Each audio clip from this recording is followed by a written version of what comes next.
Three, two. Good afternoon, everybody. Today is June 14th, Friday, June 14th. This is the one-on-one show brought to you by the Delatour Law Firm. The Delatour Law Firm is a criminal immigration and family law firm right at the heart of downtown, 135 West Central Boulevard, 407-733-0640. This is the one-on-one show. I'm Juan Delatour, and I'm here today with Congressman Darren Soto, Congressman for the 9th Congressional District of the state of Florida. And we're basically going to talk about a legislative update today as it pertains to some of the things that we do here at Delatour Law, particularly a couple of multiple immigration bills that are currently going on in Washington. Congressman, could you tell us, well, first of all, how are you doing, Congressman? I was going to say, no readings on this show? After all the years is it one-to-one or one-on-one? I know, right? I was going to start off by making a UCF Rutgers joke because the last time we played you guys, we annihilated you. My wife is a Knight, and I was happy for her. And I root for the Knights normally because that's our local university here. Yeah. And we work with them quite a bit. So maybe on game day with Rutgers, I was a little sad. But for the nearly dozen amendments I got into the budget to help out the University of Central Florida, I think I'm still showing the knightly way. I appreciate that, Congressman. As a Knight, I definitely... they're a key part of our economy around here. I definitely want to appreciate the love that you've shown in helping not only the medical school and Medical City grow in Lake Nona, which is part of your district, but the school itself. But I just wanted to throw a jab at Rutgers, mostly. Well, thanks. I'm glad that you found time to do that. On a more serious note, as you can tell, the show is a little more laid back, not quite what we're used to on normal TV. But on a more serious note, there are plenty of issues that are affecting not only your constituents, congressmen, and the people that you work for in the district, but from a legal perspective, I see these things every day. Sure. Particularly the separation of families and the Dream and Promise Act of 2019, which is identified as HR 6. How is this bill different from the DREAM Act? So it combines the DREAM Act along with a pathway to residency and citizenship for TPS recipients and DED recipients. That program primarily applies to Liberians who live predominantly in Minnesota. But for TPS, we have multiple folks from multiple countries, many of whom live here in Florida. There are thousands upon thousands of TPS recipients. Many folks in the Haitian community here in Florida, many folks from Central America, Nicaragua, Guatemala, places like that. In addition, it even applies, we have folks from Sudan who are here under TPS, and Nepal, and among others. What are the changes that would occur in TPS? Are you going to expand the dates for eligibility to apply, or potentially expand the countries? For example, there's been a lot of talk about whether or not TPS would be granted to the Venezuelan community in light of everything that's We'll talk about that in a moment, but as I previously said to you only 2 seconds ago, it provides a pathway to residency and citizenship. And I want to accentuate that because I think it's falling through the cracks here. So the bill provides dreamers, those who arrived here as youths, as minors, through no fault of their own, who either go to college or go into the U.S. military or hold a steady job for over 2 years, the pathway to residency and eventually citizenship. It provides that same pathway to residency and citizenship for those who have TPS and those who are under the DED program. It would apply to over 2.3 million immigrants who really are Americans in every sense but the law. And the law really just hasn't caught up to the reality that we're dealing with. Here in Florida, there's over 90,000 dreamers, and there's even more TPS recipients than that. So it's a big bill. It passed through committee, and we recently voted to pass it through the U.S. House. Is there bipartisan support for the bill? We had about half a dozen Republicans, including one in Florida, support it, Congressman Mario Diaz-Balart. But for the most part, most of the Republicans voted against it, unfortunately.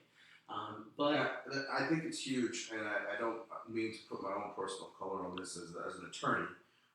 This show is a legal show that's focusing on potential changes in the law, particularly as it pertains to immigration law in this particular context. But I think you're right, Congressman, that just the pathway to residency is a huge distinguishing factor from the current program. Those that have the DREAM Act right now, or deferred action for early childhood arrivals, more adequately put, DACA, are only qualified for a work permit, and I think that's a huge difference, and I really do hope that gets through. the other point to it, and you know this as an immigration journey, once you're a resident, across the board you have a pathway to citizenship. That's to correct. apply. So a lot of people, when they hear me say residency and then citizenship, that's the existing law already. Right. So that gets lost by a lot of folks. When we mean pathway to residency, it's almost always a pathway to citizenship unless you're barred from Correct. some other means. Now the bill heads to the U.S. Senate. That is a Senate that back in 2013 passed more comprehensive immigration reform, but since then has undergone a lot of change. So one of the best things we can do is encourage our two U.S. Senators, Rubio and Scott, to pass at least some type of DREAM Act out of the Senate, even if it's not the same one that we have, and then we go to conference, and we have compromises, and we pass things out. This bill represents our U.S. House values, our Democratic majority values, but the U.S. Senate has every ability. Right now, they haven't done much. So that's where advocacy, regardless of whether you're a Democrat, Republican, or Independent, you can help by encouraging our U.S. senators to act on this issue. I think it can't be emphasized enough that the dreamers that we're talking about are essentially kids that don't speak Spanish, grew up in the United States, went to elementary, middle school, high school, want to go to college. A lot of the individuals that I've had the pleasure of dealing with, and I'm sure I've met several of your interns, Congressman, that Sure, are some of the best and brightest in our community. We're talking kids with, stellar 4.0, 4.5 GPAs, going to Ivy League schools or qualifying to get into Ivy League schools or the best schools here in the state of Florida. And I don't mean to keep touting the University of Central Florida, but I am a Knight, including UCF and UF and the other institutions that we have here in the state of Florida. Congressman, over the past year, I had the opportunity to comment myself as a guest on Univision, on a spot there with Samuel Rivera, who's the reporter at Univision. And I had the opportunity to comment on a particular fact pattern that really, really concerned me. So the fact pattern is a U.S. combat veteran, which is apparently this happens over and over again, and more often than we think. Aside from commenting on this particular instance on Univision, I also encountered the same instances on two to three separate occasions with either wives calling me or children calling me with the following issue, which was combat veterans married to U.S. citizen spouse that had a previous order of removal.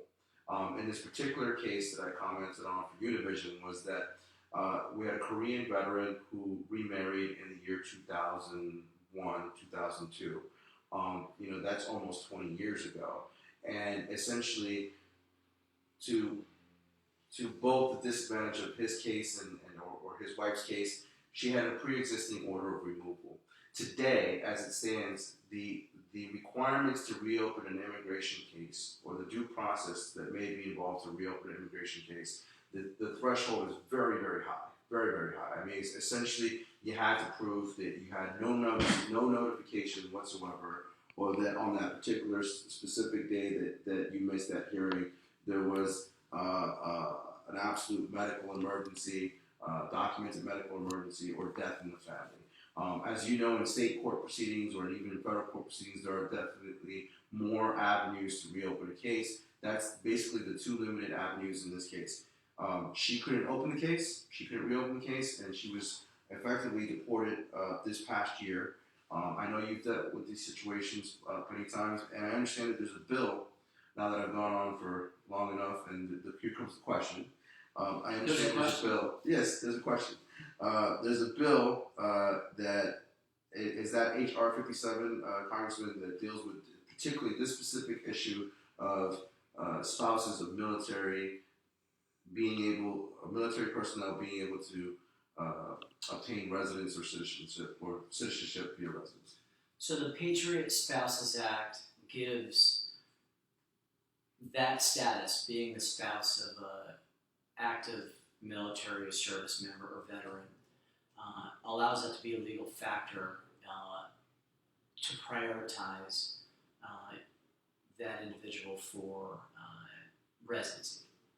And it actually also allows for the judge to turn it over under a totality of circumstances, which actually is different from last year's bill. Mm-hmm. Even if there were other issues that happened that would have barred you, the judge may determine under the totality of the circumstances whether they still will go forward and allow you to become a resident or a citizen. So that would set aside an order of removal under those circumstances? It could set aside the underlying reasons for the removal. So let me now that we've explained the bill, it gives priority status to spouses of military veterans and active military for residency. Okay. Now that we have explained it, let's talk a little bit about the history.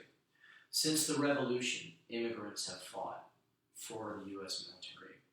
It's no new thing. And since the beginning of foreign wars, we have had U.S. veterans marry immigrants. They're stationed in Korea, Vietnam, Iraq, in World War II, and beforehand. So it's actually pretty common for our servicemen and women to marry someone who is a foreign national, based upon their service abroad and those opportunities occurring.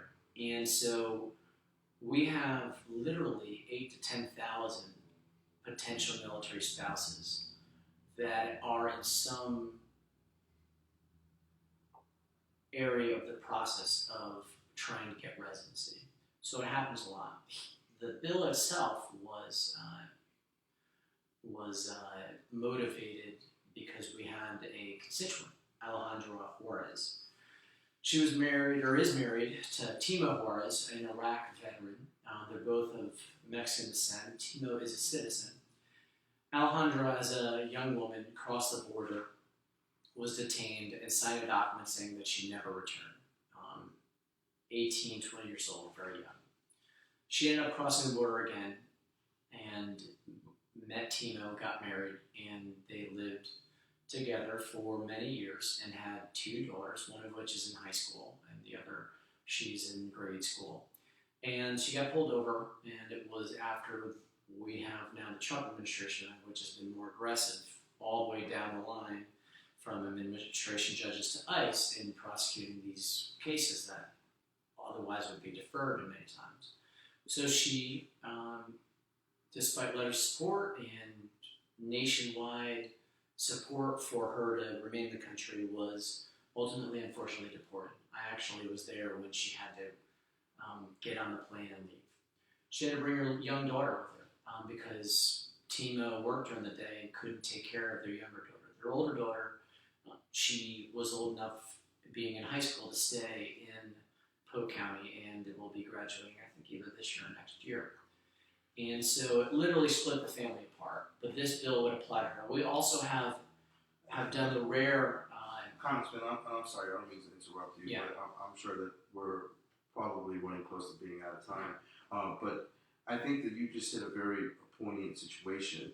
I think that the media, on both sides, mind you, is taking a very blanket approach to immigration and particularly the issue of removal.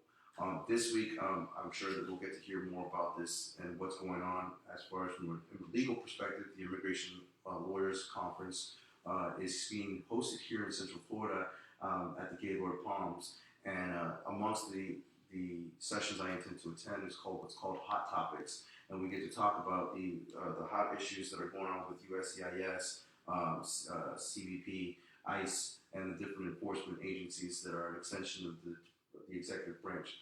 I think that when you refer to the totality of circumstances and different, situations that need to be looked at, I think the biggest problem is that we're not viewing immigration on a case-by-case basis. Do you agree, Congressman? Without question. And a lot of this comes from the top down. When you have a president who is cracking down on immigration, that lends itself. But Obama cracked down on immigration. Under Obama's administration, Obama was accused of having some of the highest numbers of deportation proceedings before any administration prior to his administration. That's true early on in his presidency. Correct. Like with President Trump now, and I think you see it on the day-to-day in these immigration judges and in the cases that you see where people are being denied certain petitions that they otherwise would have been granted or deferments. I think what I'm seeing, I'm basing that upon feedback from other immigration attorneys. Those are my opinions. Those are the opinions I hear from a lot of your colleagues. There's plenty, I'm sure, that you're speaking to, and I think that another frustration that we have is that people are giving up and not wanting to partake in the process due to what is an apparent lack of due process or wanting to subtract right to do that due process. But I'm gonna move on from that particular point. Sure. HR 581 is that was the Alejandro Juarez bill. Sure. Now, on Puerto Rico, you've taken a position to support statehood.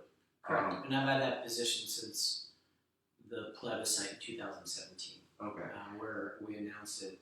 And in fact, I'm joined by a lot of my colleagues, including. No, I have one question on that. Is it a majority? And to be clear, you don't represent the people on the island per se, but you do represent all of those people on the island that did relocate to Central Florida post Maria, post Irma, and plus all the Puerto Ricans that are an intricate part of the Central Florida community. Sure. And I'm a part of that. And correct.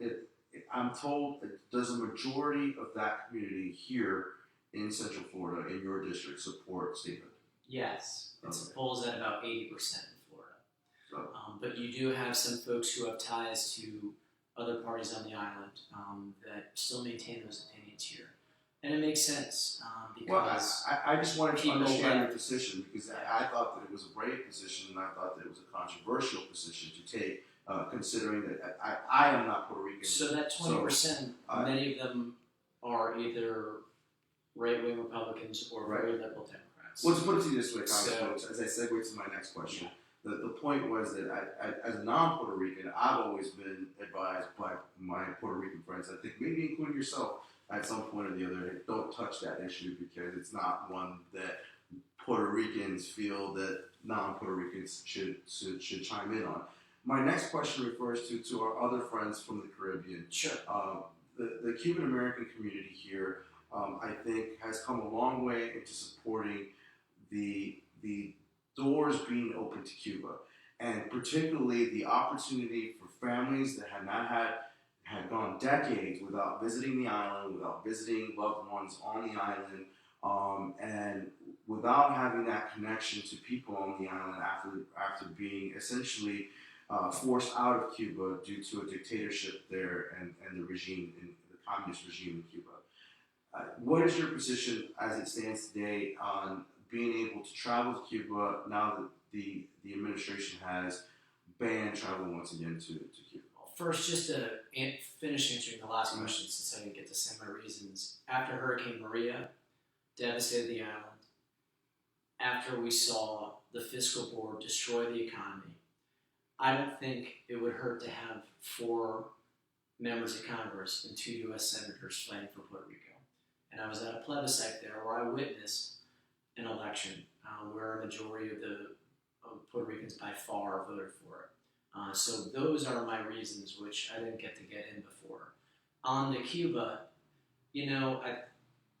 I have a long-time relationships with Cuban American legislators, and I have heard story after story of family members leaving and having half their family murdered by Castro. The island of Cuba is one of the only places that doesn't have democratic elections, doesn't have freedom of press, is deemed one of the most unfree areas on earth by many international organizations.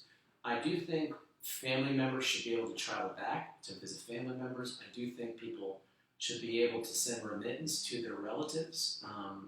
But I still am not a big fan and oppose just outright tourism from the United States to Cuba because we're only supporting hotels owned by cronies of the Castro administration, which is basically a tyrannical dictatorship.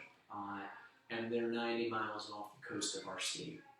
So family members to family members, we have to have compassion on these things. But sending a bunch of Floridian tourists over to Cuba to help prop up a murderous regime is something that I'm not supportive of. Congressman, thank you very much for coming on the show. This has been the one-on-one show with Congressman Darren Soto from the Congressional 9th District of Florida. This is Juan from the one-on-one show. This is brought to you by Delatour Law Firm, available on Facebook at Delatour Law Firm, also at delatourlaw.com, also on Twitter, YouTube, and LinkedIn. Thank you for joining us this week on this show, and thank you, Congressman, for having us. Appreciate it. My honor.